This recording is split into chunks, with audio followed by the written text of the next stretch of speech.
Hello, everyone. I'm your host, Adaorah Oduah, and this is the Uncooked Women podcast, where every recipe is a story because food is culture.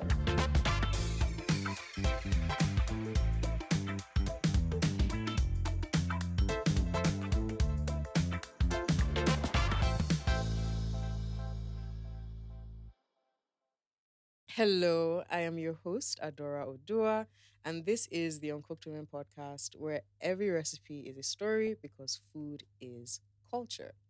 Today, joining me at my salad bar is a food innovator running a culinary business that provides a range of services that include bespoke event catering, private dinners, restaurant consultation from time to time, cookbook authoring, which we'll get into. But you probably know her best from her blog, Afrolems.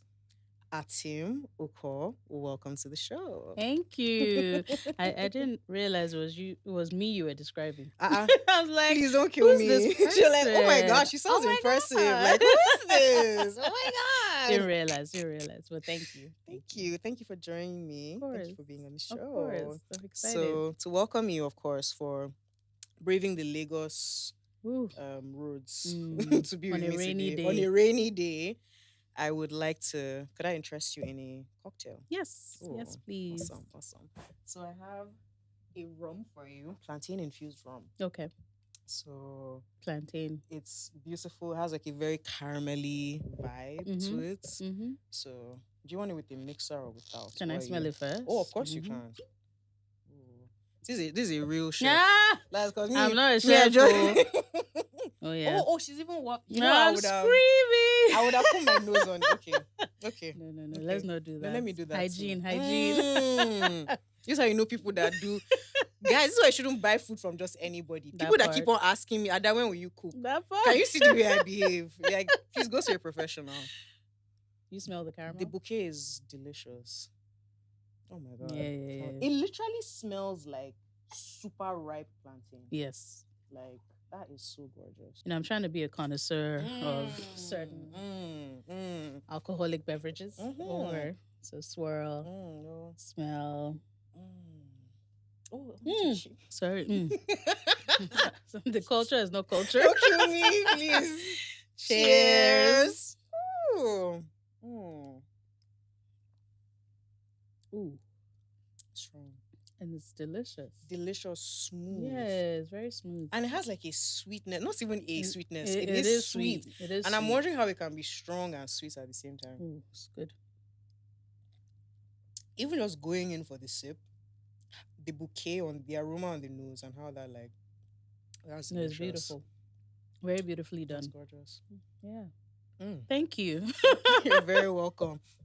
But since we're drinking a little bit, I mean, it's 5:00 somewhere. Somewhere in the world. Yeah. I wanted to know who your dream culinary celebrity is to share a cocktail with, and also what would that cocktail be, and where would you have it? Ooh, okay.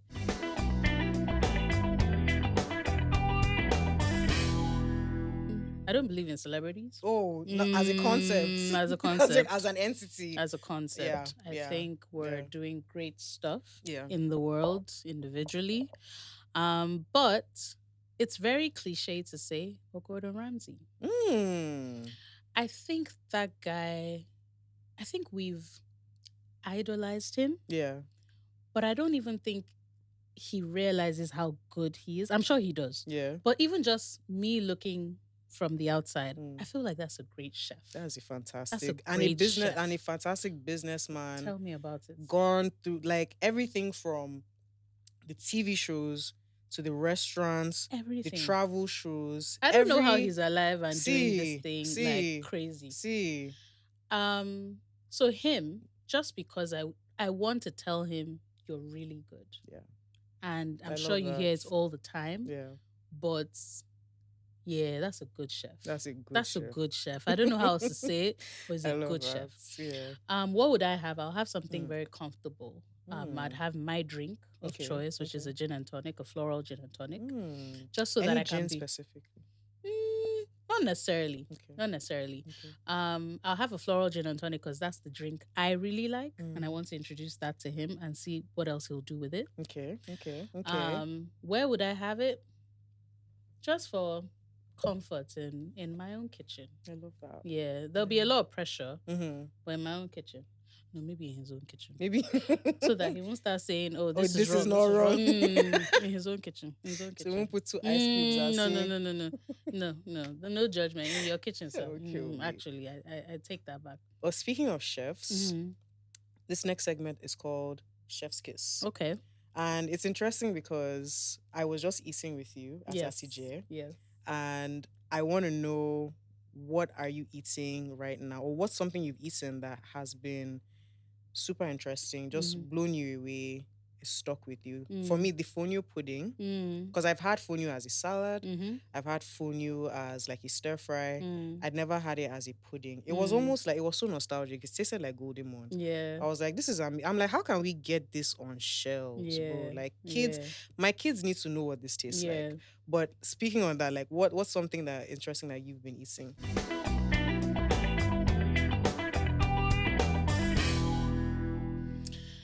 I don't know if there's a frequency to what I've been eating versus the different things that I've eaten in recent times.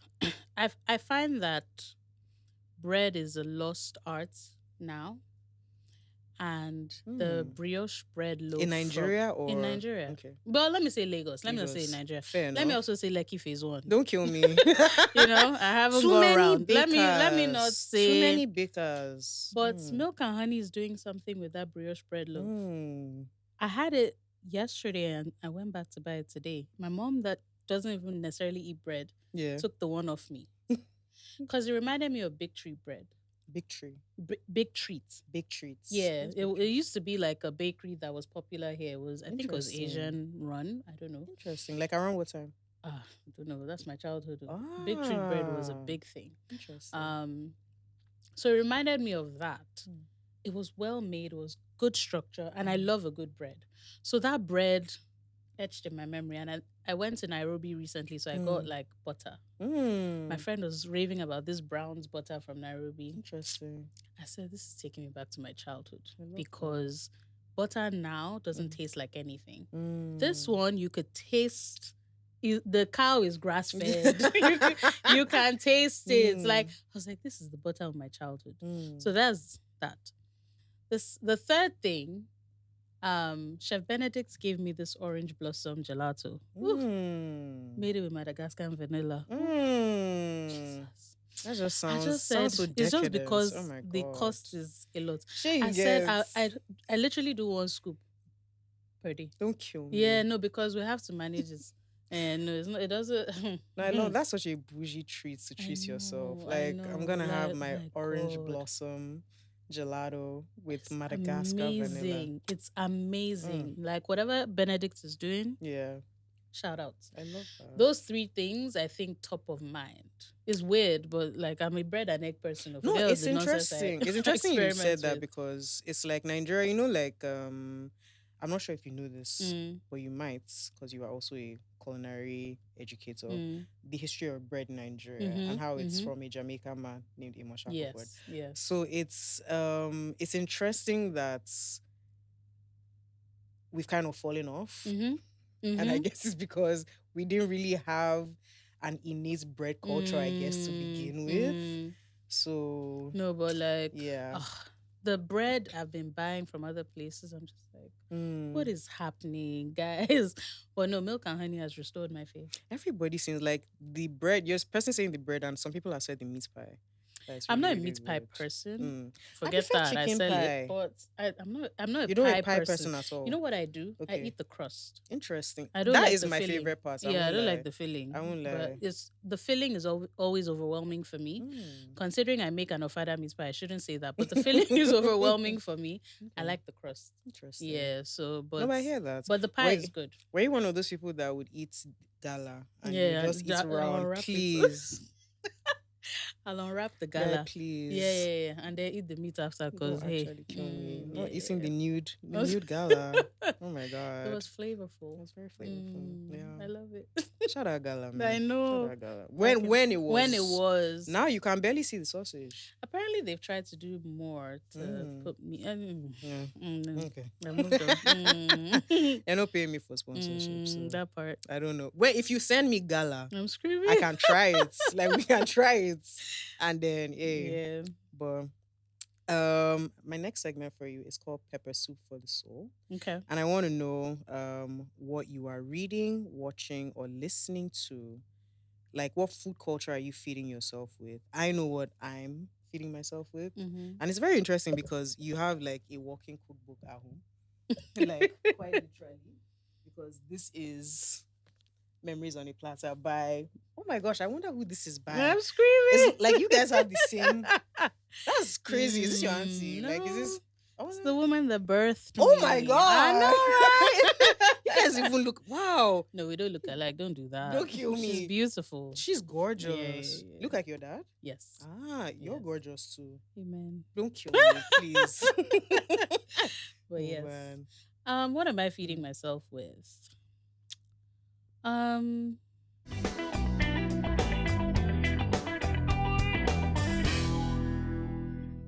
Book-wise, not much, just because of time. But I'm watching a lot more food shows from Bon Appetit, like the YouTube channel, just to see what, if you take a French toast, classic. Yeah. What else can you do with it? Flip it on its head. You're just innovation. I know, like, because you can't help it. It's so exciting. Yeah. There's this show on Netflix as well, Snack versus Chef. Okay.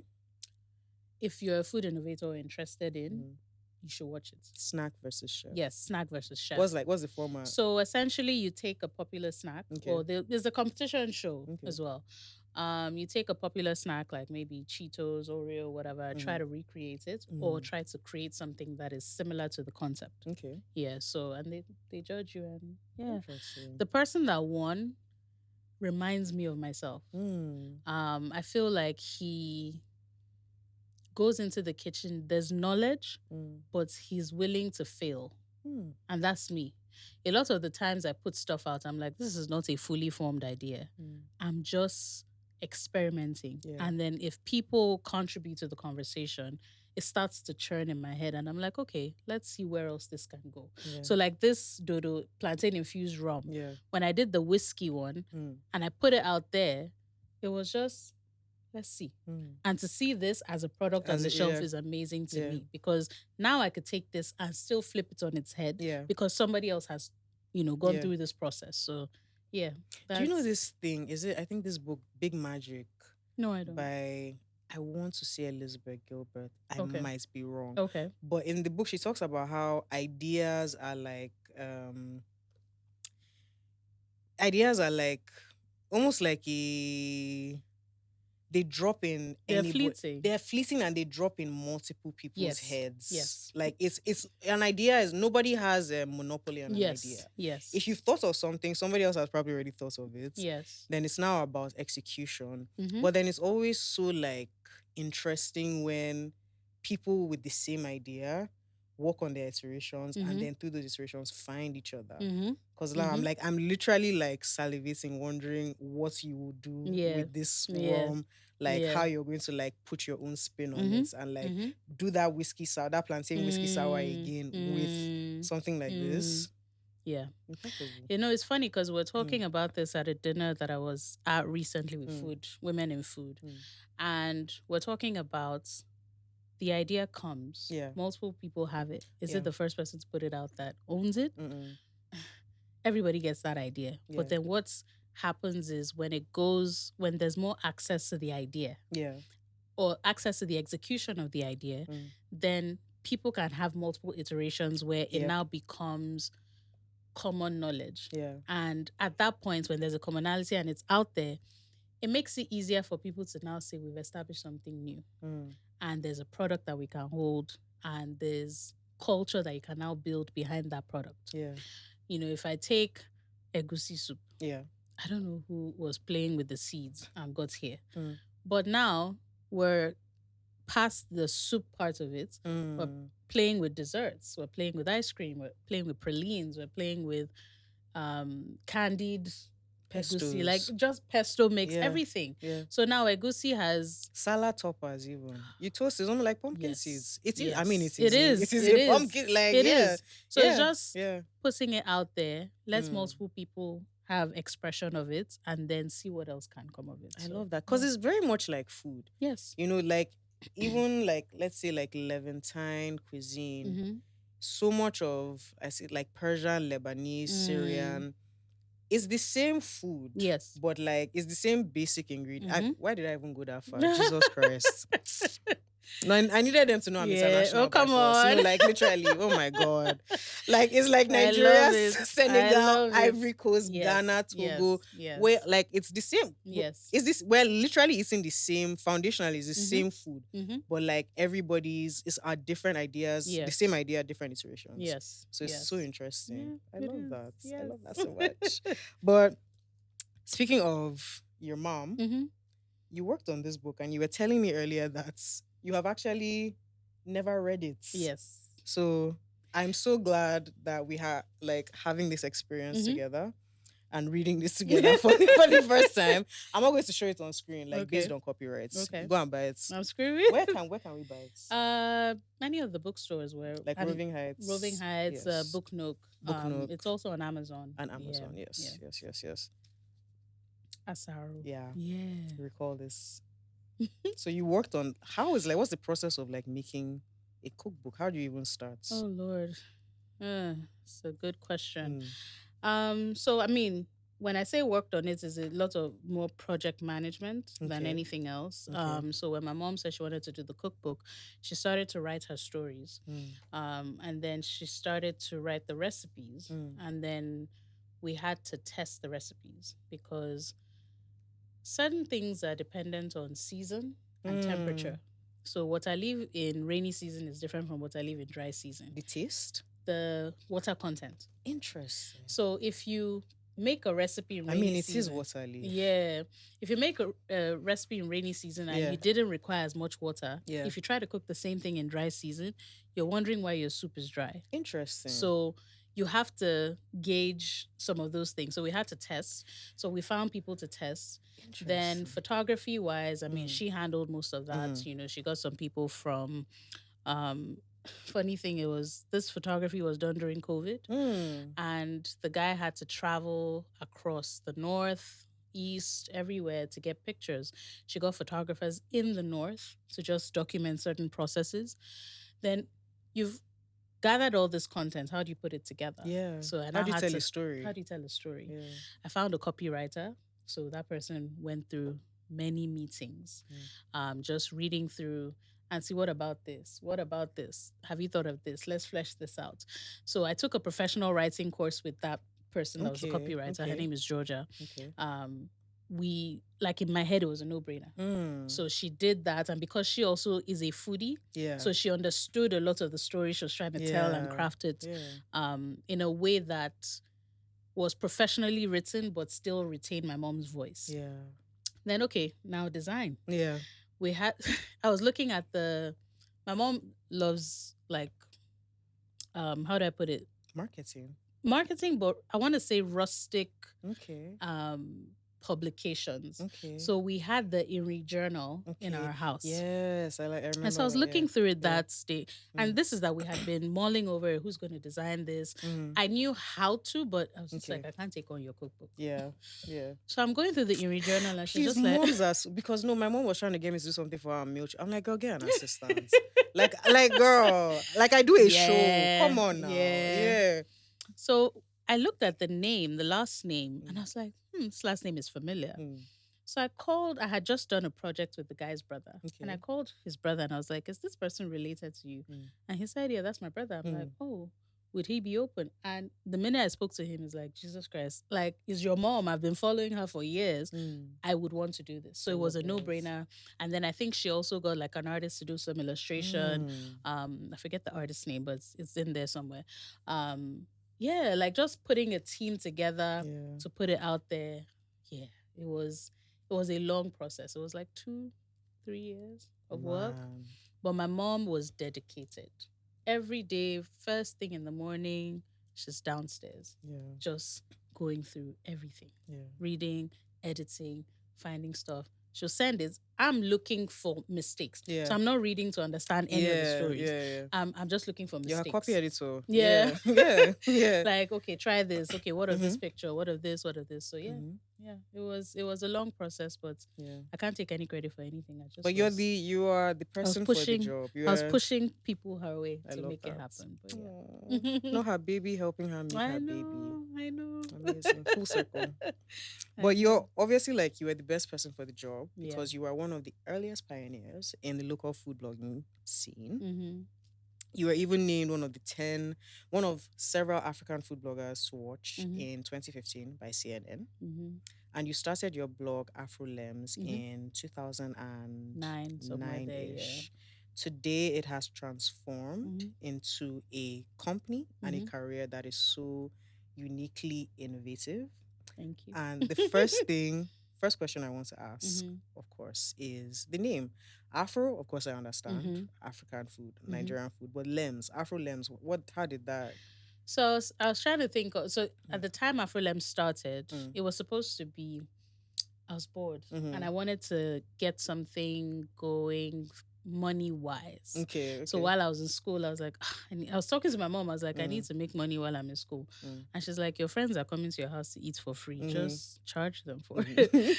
So she's like, oh, what name should we call it? I said, Katie's Kitchen. I actually still have the paper that we sketched it. Katie's Kitchen. So she said, Katie's Kitchen. I was like, no, I don't want anybody to know it's me. And Katie is your middle name? Yes. Okay. Yes. Okay. So she's like, and I said, I don't want anybody to know it's me. And I said, because I went to Queen's College, and I said, Queen's College, we used to call food Lems. Don't kill me.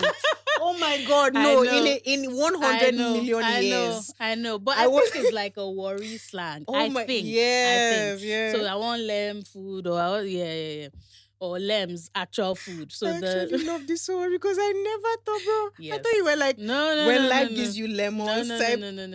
Don't it was kill literally me. The slang. So I was like, no, you know what? In the building. Oh my God. And I have no connection to that. I was just like, okay. Worry will find you. You don't need to find worry. Worry will find you. That part. Yeah, it's always, worry is always there. Yeah. It's always there. So literally, that's how the name came about, and then just started it. And I think I started just posting, we sell designer stew, because I was so obsessed with... What's designer stew versus regular stew? I was obsessed with Bankolemo stew. So there's a street in Surulere called Bankolemo. Bankolemo, yes. Bank Olemo. Bankolemo. Yeah, it's in Surulere. So you can tell I've never... It's okay. So they used to sell this stew with rice that was really... It was spicy, but then it was flavorful. Okay. And the oil, I don't know, there was a caramelization. Let me not go into chef terms. It was no, I mean, this is the place where you can go into chef terms. I know, but... Will I understand? No. but this is the place. Yeah. So the stew was etched in my memory for a long time. My mom had taught me how to make it. So I was like, okay. No, you met the real life Iya Basira. Because, so she had taught me how to make it. And then I was like, okay. In Canada, a lot of people were selling the regular jollof rice, everything. And I wanted to stand out. So I was like, you know what, let me do designer stew. So that's all we sold for a long time. And then I was using the blog to promote it. And then one day I'm like, you know, I'm going to post a recipe that has nothing to do with what we're selling, just to bring traffic. Because it felt like content marketing. Exactly. Yeah. So it felt like I was just standing and shouting, hey, I have rice and stew for sale. And I'm like, to what end? Yeah. So when I started to put like recipes out, people would now... The traffic to the blog increased. And people were saying, no, I never learned how to make this when I was at home. And you know why? Because every recipe is a story. Yes. So people were using the blog to learn how to cook at home. Yes. And because the recipes I was dropping were somewhat okay. I mean, I've advanced. I need to go back and delete those. But the recipes I was dropping were like close enough to home. People in Toronto started to trust that I knew what I was doing food-wise. And so I started to sell more food. So the two things were running, at a good parallel. And the blog took off on its own. So I started getting like content type jobs. Okay. And yeah, that was it. And That's where it all it's been started. only up from there. Yes, I love yes. that. So your Instagram bio reads educating the world on the possibilities of Nigerian food. Mm-hmm. And you've been doing this for a very long time now, Mm-hmm. since 2009. Mm-hmm. What I want to know is, in that time, what has Nigerian food taught you? Mm. Nigerian food has shown me versatility. Mm. It's also shown me that it's accommodating of your mistakes. Um, you can mess up something and still create something from that mess up. Yeah. Um, your plantain goes bad because of poor storage. You can make dodo ikiri. You Yeah. can make mosa. Your maybe unintentionally you ferment your egusi seeds. Even you can get a form of iru from that. Yeah. So there is forgiveness in Nigerian food. Oh, I love that. Unlike Nigerian parents. Jesus Christ. Who can be quite strict. Nigerian food is very accommodating. Nigerian food is very accommodating. I love that. Nigerian food also is a strong love language. It's very present. Yeah. Is why people fight for it. Yeah. They fight for people to retain what Its it is essence. as they know. Yeah, as they know, yeah. Because it gives back. Like you leave the table feeling like I ate. No matter how small it is, no matter how tiny your budget is, you will leave the table feeling like I ate. True. You'll be satisfied in your soul. Yeah. So that's what Nigerian food is to me. Yeah. I hope that was a love letter. To the question, no, yes. That was a love letter to Nigerian food. I love that. And like you said earlier, you're not a chef. You don't call yourself a chef. We consider you a chef because, compared to you in the kitchen, we don't know what we're doing. But you call yourself a food innovator, which I find very interesting. Yes. And it's from your design thinking background. Yes. We'll get into that a bit later. But what was the problem that you were trying to solve on the culinary scene when you first started? I think you've already kind of answered this, which was you wanted to sell, you wanted to stand out and sell your product. But what type of problems are you solving now? Even though that was what you started with, what type of problems are you now solving? I think that I'm solving the problem of a closed mind to our ingredients. Because I think that we haven't scratched the surface of what is possible. I was looking at, so I have a business mentor that believes he's part of Afrolems. Sorry, GB, you are part of Afrolems. But I have a business mentor that really believes in Afrolems. And he happened to be traveling to London and he's like, can you get me like a ticket into the food festival here? I was like, okay. And he was sending me pictures and videos because I still need to document that. And I saw dried limes. And I thought, when this lime's dry in our fridge, we throw it out. Yeah. Because we think there's no use for it. Yeah. But in other cuisines, they're using it to do something. That's why it's packaged. Yeah. And I thought about all the things that we haven't explored with our food.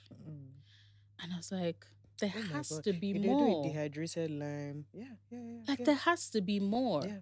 I mean, I talked about the different applications of egusi, but I don't also want it to just be about the things that we know. Like, okay, you've made ice cream, you made pralines, you made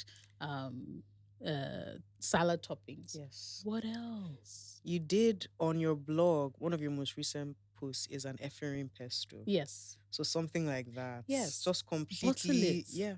Right? Yeah. But the thing is, efirin has been pepper soup, soups, everything. It's not pasta. It can be more than that. It can be crusts. It can be oils. It can be anything. Yeah.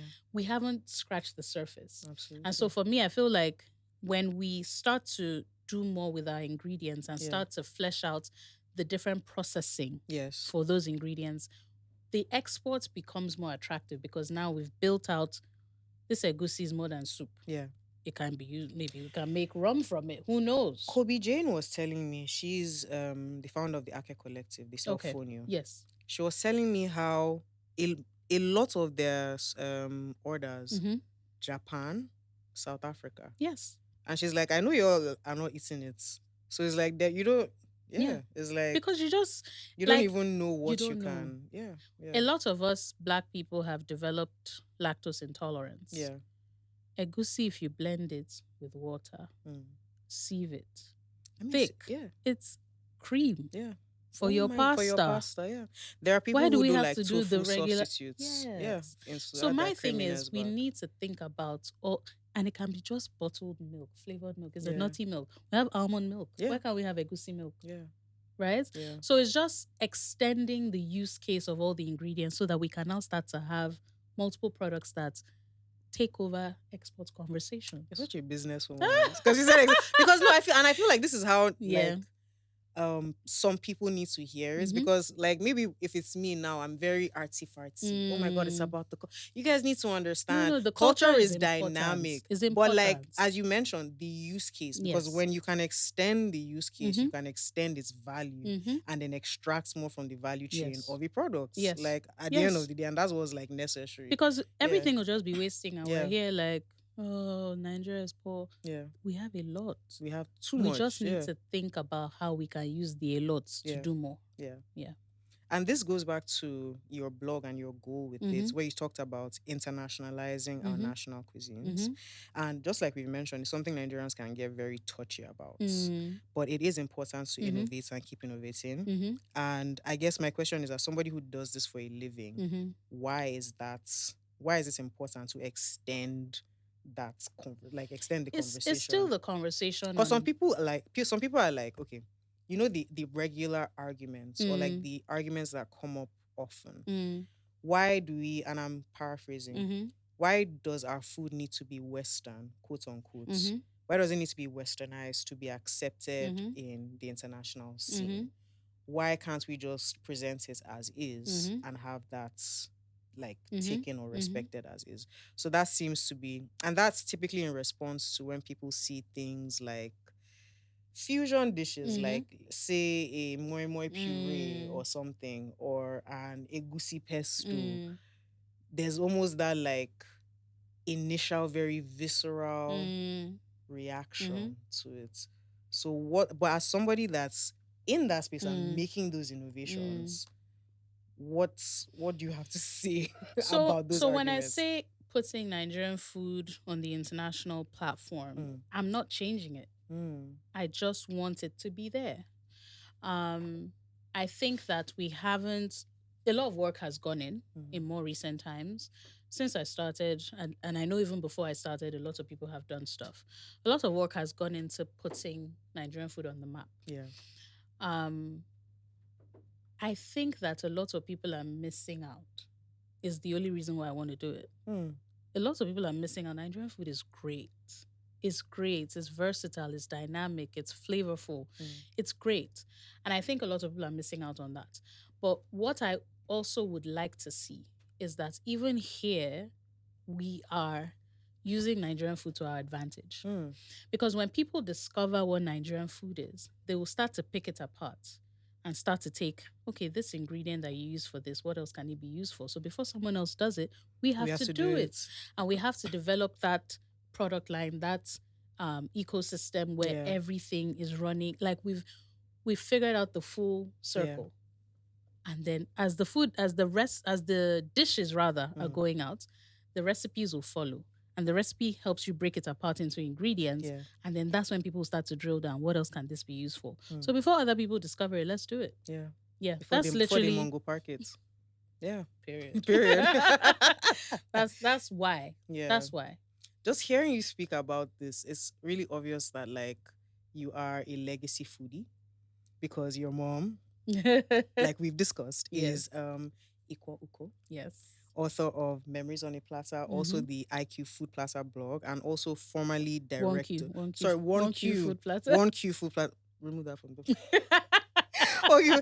And also formerly the director of marketing at Nestle. So I'm wondering, how did growing up with such a competent woman in the kitchen shape your own relationship to food and cooking? It's funny because my relationship with food was twofold. There was my grandma, who was around often because my mom was a career woman. Yes. And there was my mom. So do you want some more? Sure. Yes. Why not? So growing up, my mom was always a career woman. she still had time for us. She still formed my opinion on food. But my grandma was very, you must learn it as a skill. She had 4 boys and 2 girls. Every single person in her house knows how to cook. That was my grandma. Whether you liked it or not. Boy, you yeah, get in the kitchen. There's nothing like, oh, women are in the kitchen, the men are... No. My uncle will pound yam. I love because that. everybody will eat. And that's when people are like, let's go back to pre-colonial times. In not pre-colonial my times, own you were grandmother's actually house, pounding yam. You niggas were pounding yam. You niggas were in the farm. You guys were you were killing the You were doing the hard work. They didn't mind cooking the soup for you because you're the person that was going to go and hunt. Is it me that will hunt the meat? I'm not hunting this now. Exactly. You finish hunting, you're sweating. Exactly. They've scratched you small. Then I can make you soup. But you're not hunting, but you want me to come and make soup. Exactly. It can't click. So I had that experience with my grandma. What that also meant was my grandma was forcing us to eat things that were a bit picky about. So she'll say, there's an okra soup in Oron that's called otong. I've heard of that. Super dry. Yeah, I didn't care for it. I didn't care for otong, right? And my grandmother didn't care. You eat it. Yeah. Because the culture must be in you. This is your heritage. You will eat it. My mom was a bit more lax. She'll say, okay, you don't like it, let's try something else. You're her baby. And you're her first child. Yes, I am. My mom was also very experimental with food.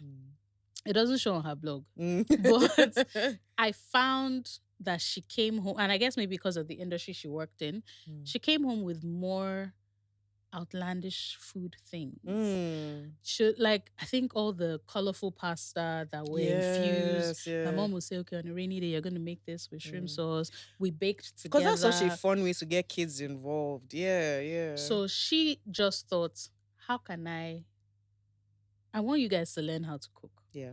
But I also want you to enjoy food the way I do. So we ate everything, but she made it fun.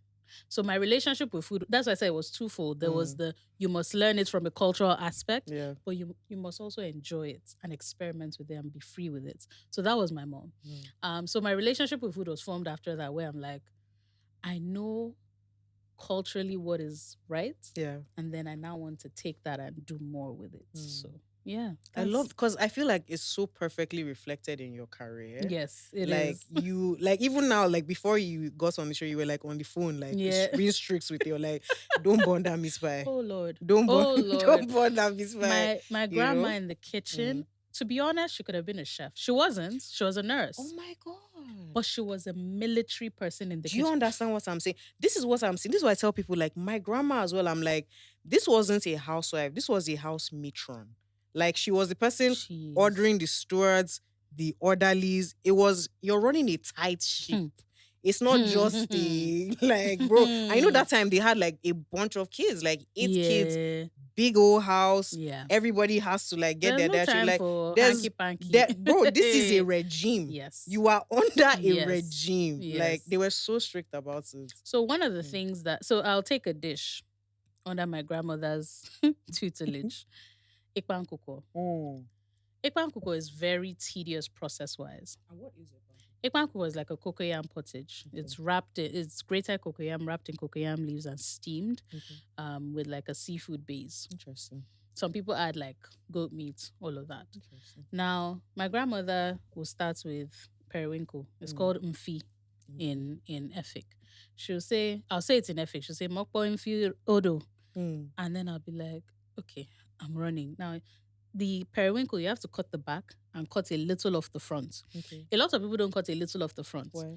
I don't know, just laziness. They know to cut the back. But why are you supposed to cut as an Efik person, you have to cut a little bit off the front because you want to suck it out easier. Okay. If an Efik person cooks for you, you'll never see that front part there. But anyway, it's like, oh, okay. So you're doing that. And it's a lot of periwinkle. So you're cutting. My grandma will come out. She'll say, when you finish, cut the cocoyam leaves into smaller bits so that you can wrap the cocoyam better.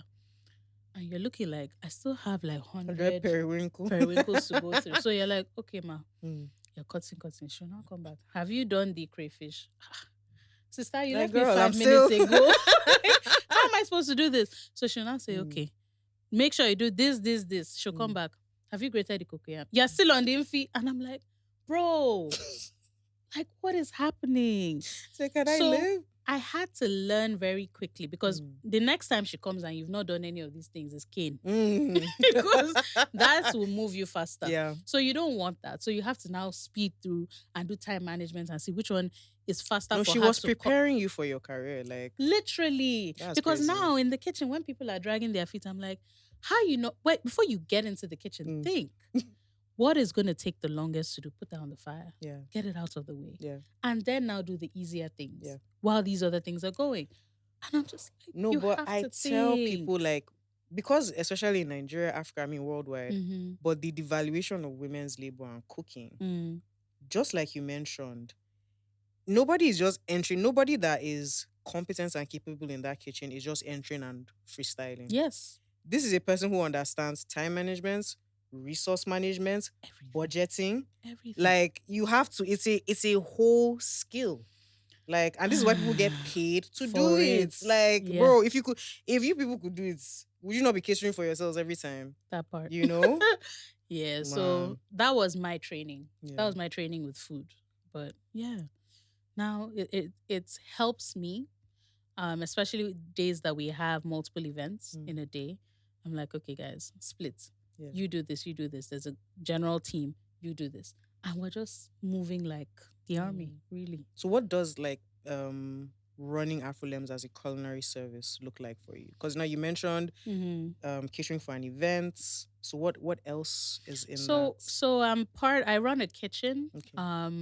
I've been doing that for the past year 6 now. Okay. But what were you doing before then? Oh, I had a 9 to 5. Oh, okay, okay. But the kitchen, it's for whiskey and cigar lounge. So I've been running smokes and barrels. No. Okay, it's speakeasy. Okay, speakeasy. So we've been doing that for 6 years, and then that runs. Then we've done event catering. We've done brand consultation. So if a brand, let's say do the rum, wanted to develop a product, we'll sit as the chef consultant and just talk through the ideas, the iterations, test on my end, other things that we could do. Go to flavor houses. Okay. People don't know that they're flavor houses that can develop any taste or product that you want for you.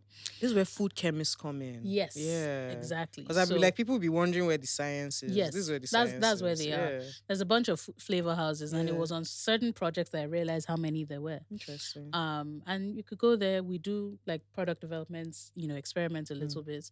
Restaurant consultations, not my favorite, but I still do it sometimes because those drag and it's very human relations intensive. Content from time to time. So yeah, it's a bunch of things. Yeah, you do be on TikTok. I've seen you on TikTok. Yeah. Even before that, there was just things that we were doing for other people, not necessarily, us, home and abroad, sitting on research panels just to help them understand the markets, giving the TED landscape. Talks with your mom. Talks. Yeah. Sometimes I forget that I did that. Can't forget. Can't forget. History. So yeah, there's a bunch of things that we do. These are the ones I remember right now. But yeah. Well, speaking of content, in 2017, you created some really dope content when you went to Yakoyo with your mom, Ozoz Sokoh of the Kitchen Butterfly blog, Feast Afrique, and also the author of Chop Drop, the cookbook. All of you sat down to eat some pounded yam and various soups with the late and great Anthony Bourdain when he was in Lagos filming his episode of Parts Unknown. And what I want to know is, like, walk me through getting that call. Like, oh, this guy that we see on CNN all the time, visiting all these different places, he decided to come here. And it's like, oh, my blog. Like, oh my God, I'm so well positioned. So walk me through that, and then deciding where you guys were going to take him, you and your mom, and then to actually like breaking bread with him at that Yakoyo table. So 11 p.m., whatever night that was, don't even remember. I should remember dates, but COVID did a thing on my memory. But it was 11 p.m., I remember that. I was doom scrolling. And my routine of doom scrolling also includes checking my emails because I'm paranoid that I might miss something. Oh my God, same. So I do the last bits of email check before I sleep. Yeah. And so I'm checking my email and I see an email from the website, like from the blog. I'm like, And I see think it's XYZ Production. I think that's the name of the production company. I see the email and they're like, "Oh, we're Parts Unknown," and I was like, "No, it's not possible. It's the same Parts Unknown." I was like, "Wait, what?" I literally put my phone down and I was like, "No, it's not possible." Like, okay, read it. And so they're like, "Oh, we're thinking of coming to Lagos. Would you be available to have a conversation?" Yeah. They sent an email saying, "We're coming to Lagos. Would you be available to have a conversation?" So I just thought they wanted to do research because people normally reach out for research anyway. So I was like, "Sure. Let's do a Skype call." That's how far back this was. Skype is dead now. No Zoom. Oh my God. It was Skype. It was Skype. So the whole day, I'm fidgeting because I'm like, is this thing real? I'm like, okay, when I get on the call, I mean, it's not like you asked me to be part of it. So, so I get on the call the next day in the evening. And this guy shows up. Wait, as in Mr. Bourdain himself? No. Okay, the production company. Okay. And he's talking and he's like, "Yeah, we're coming to Lagos. We wanted to find out certain things." So I'm talking them through the landscape food-wise, things to look out for, types of places to go to, blah, blah, blah. And he's like, "Oh, you seem very knowledgeable." I was like, "I try, you know." And he's like, "Oh, would you fancy being on the episode?" I said, maybe. I mean, since you're begging. If you insist. Oh, God, like, my schedule is tight, but like, I can make some space. But I was dying inside. I'm like, oh my God, I can't believe this. And so I'm like, okay, quickly slip it in. I'm like, oh, my mom. Where both of us do this. Oh, that'll be nice. Yeah. We get in next week, I'm like, next week. Literally. So next thing, they say they want to schedule another call with me and my mom. So we're now talking, and they're like, "Oh, do you have any friends that will want to be on this?" And I'm like, the only person that I know that will kill me if she knew that Bourdain was here and I didn't tell her was Ozoz. I mean, there are many other people, but she was top of mind. Yeah. And they said I could only bring one more person. So I said, okay, Ozoz, are you interested? She's like, shut the front door. Of course I'm interested. So we all get on the call. Then we have a meeting. I think we met, that restaurant has closed. Never mind, we met somewhere. Had the initial pre-production call. Yes. So we started brainstorming spaces to use. Yes. I gave them like 5 spaces or something to check out. They settled for Yakoyo because they felt like it was, the vibe they were looking for. And yeah, production day. And it was crazy because that was my first weekend of doing GTB food and drink as well. Oh. So I'm like mentally calculating how I'm going to feed how many thousands of people for 2 days. Yeah. And then I'm about to record this. So they call us and they're like, okay, meet at Yakoyo at this time. We get there. We're a bit nervous and we're not sure what's happening. So they're like, oh, just sit at the table. We sign all the non-disclosure, all of that. And then we're sat at the table and Bourdain walks in. Hey, it works. Wow. Kidding. Sorry, hey, Toronto. Sorry. The R's are R-ing. I'm kidding. Not Toronto.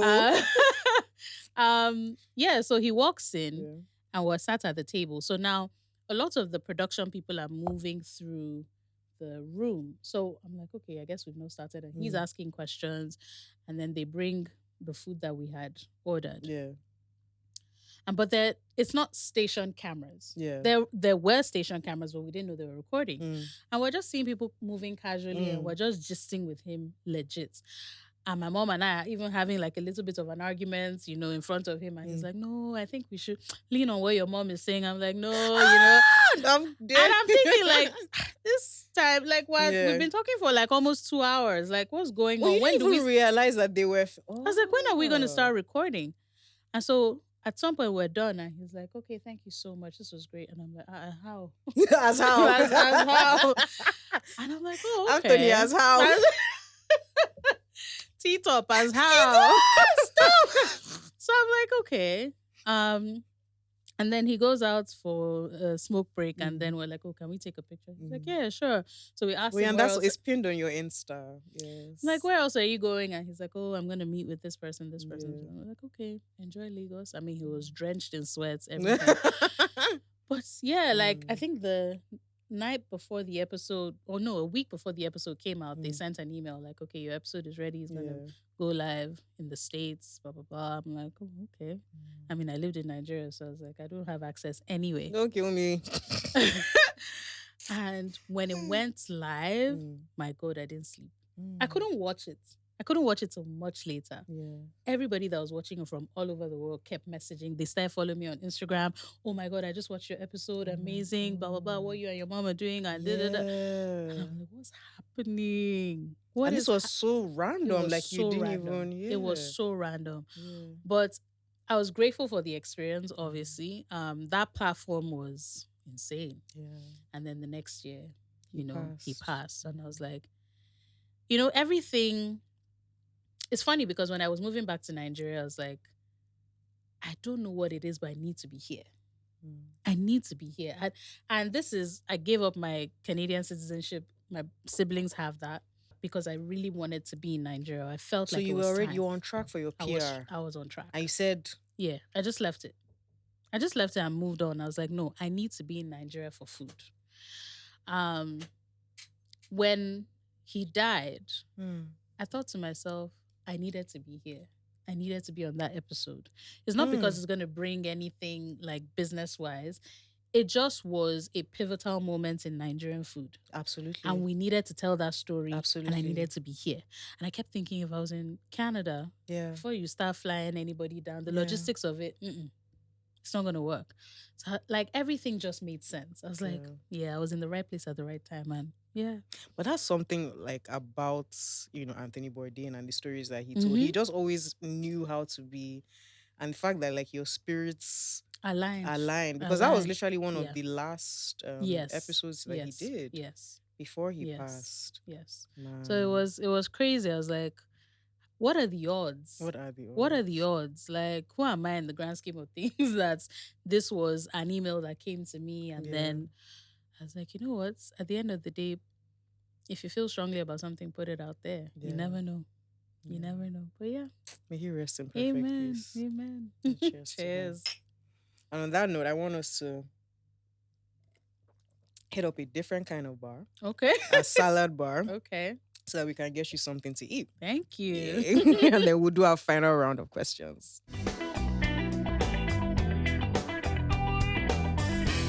Welcome to the salad bar. Thank you. The last time I made a salad bar for Chef Nkesi, she told me that we're Nigerians. We need protein. That part. There's chicken. So there's chicken breast. Oh my God. But I also have some, I mixed it up a bit today. Okay. So I've got some green apples for you. Nice. Got some dates because I love a sweet element. Coriander, lettuce, our red cabbage, scallions, Persian cucumbers because they are less watery, and some lovely tomatoes. Love. And then we have our wonderful homemade dressing here. This is some mustard, just a standard vinaigrette. Did you make this? I made this. Okay, come on, chef. Come on. I chopped all of this myself. Dressing. Like, come on. Love it. Like, I blended all of this myself. Don't give me alcohol next time, please. This is not my normal behavior. Yeah, sure. It was 40%, no? Or like 50. It's 40. It was 40. It's 40. Yeah. I'm going to buy it on my way home. Oh my God. That part. Oh my God. So I'm going to hand you a bowl. Thank you. And please serve yourself. Okay. While we talk about some home cooking, because this is from my house, from my lovely home to yours. So I think woman. That part. You the are best. From Akwa Ibom, specifically. Oron. Yes. Oron is the ethnic group or the tribe, or what's It's the tribe. It's the tribe. Yes. Okay. You want some coriander, scallions? No, I'm good. Okay. I'll just do the dressing. Yeah. But I'm wondering, because Nigeria is a very diverse country. For those not as familiar with cuisine from Akwa Ibom and South, what are they doing? Yeah. Right? But doing? You guys are also like the culinary like champions. But what is a lesser known dish or like a regional dish that you wish more people knew about from the South from Akwa Ibom? That's a great question because I would be making the assumption that people don't know. Editan is a soup actually, oddly enough, I like. Editan. Yes. Should I leave this for you? Yes, please. Okay. Editan is a soup I oddly like. Okay. It's slightly bitter, but herby. So it Okay. reminds me of what's an the earthy leaf? rather. Editan leaves. Editan leaf. Yes. So it reminds me of afang meets onubu. Okay. At least in my mind, onubu without the creaminess of the base. Okay. It's just very. I see this like I'm an amiibo. Okay, no, like no, I've heard those words. I know. I know the concept of onubu soup. Like I know like this is a this thing. dressing slaps. Thank you so much. Okay. Yeah, well done, chef. Oh my god, call me Gordon. Come on. Come on. I know the concept of the like I know it as a concept, but I can't tell you. So I feel like onubu is a creamy base. Okay. There's bitter notes, but it's complex. Okay. It's not bitter just for bitter's sake. Okay. The base of the achi or the yam like thing they used to thicken, cocoa yam like thing they used to thicken it.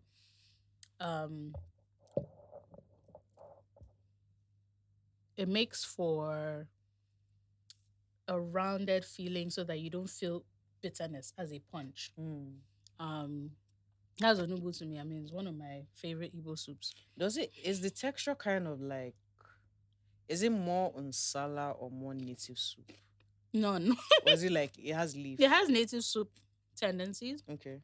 Because of the cocoyam base. Yeah. Because that whenever I think of like that thick type of soup that's not banga, I think ora / oha. Oh god, I love that as well. Bro. And then what else do I think? I think native. I think fisherman soup, native soup. Yeah. Alashita was. What's that? Is that a real place? It's a place. I thought it was just a place Shita was in Surulere. I'm screaming. sorry. Like I said, no. As we established. No, Shita was. I've never been to. No. You can tell I've never stepped a foot. Surulere. I recall the PR for Amala ticking off. I'm trying to remember when. But it reminds me of kale. You know that kale became a thing because the woman literally did a marketing campaign. Fair. But she really liked kale. Fair. So I didn't even know that. I wish I could remember the food. I love sizing things on this show without giving any references. But guys, I'm a writer. Like, I'm sorry, I research in real life. I don't have time. Like, I can't. My brain. Go and read my Substack. Read my work. But like, I know this is a real thing. Google kale marketing woman. Interesting. You'll be able to find what I'm talking about. Yeah. Interesting. But we need to do that for more Nigerian food. We do. People are doing that for Iru especially. Yes. Yeah. There's one of my friends. Anfonio. One of my friends, he's a chef in the States, Tunde Way. Shout out. I know Tunde. A madman. I wrote a piece. A madman. The Kini I'm working, I won my food writing piece that won an award. It was on his spirit. Oh my god! It was on his spirit that he made. Jesus. Before John the Baptist. In the spirits. Before John the Baptist. In the time before. Something John the Baptist. John the Baptist. Yeah. That one. It's very long, but there's John the Baptist. There's John the Baptist inside. Yeah. Tunde made Iru in my mind. I saw the marketing since the time switch. of John the Baptist. Thank you. We got there eventually. I said it. Tunde, you know I know your work. Yeah. I live and breathe your work. I know. But yeah. I liked the way he did the Iru marketing when he started to push Iru on the other side. He markets it as the lost condiments, forgotten there's something he called it. I can't remember. Something he called it. I just really liked how he pushed it. And I was like, you know what? We need to do more of this. Absolutely. We need to do way more of this. But yeah. Absolutely. You've already given me a food memory, which is sneaking in Amala into QC. But wondering if you have any other fun food memories that you'd like to share. Food memory. There's a lot, but I'd say my mom making Iquo Ukoh for me when I'm sick. And this was mostly as a child because your appetite is gone when you have malaria. And that was the only thing that brought me back to life. I used to be so skinny. That's the only malaria was my workout routine. Bro, just get malaria 2 times. Skin waist on skinny. Bro. But yes, I didn't have appetite for anything else. And my mom would say, do you want to take Ukoh? And she's come back from a full day of Nestle work. And I'm like, How does this woman have the energy? But she did. She'll make a very tiny pot. It'll be spicy. And by the time I'm eating it, I can take any medicine you give me after that. But it was my comfort food. It was soul food for me. So yeah, that's one of my favorite food memories. Yeah. I love that so much. And thank you for sharing this. Of course. I hope this becomes a food memory. Yes, first of all, this dressing, bottle it. Thank you. Oh my God. It's good. It's really good. Thank you so much. Thank you. Thank you for being here, Atim. Of course. I hope you enjoyed your great salad. Time. Great time. Great time. Thank you. Bye, guys. Bye. Eat our salads. Cheers. Yeah. Cheers.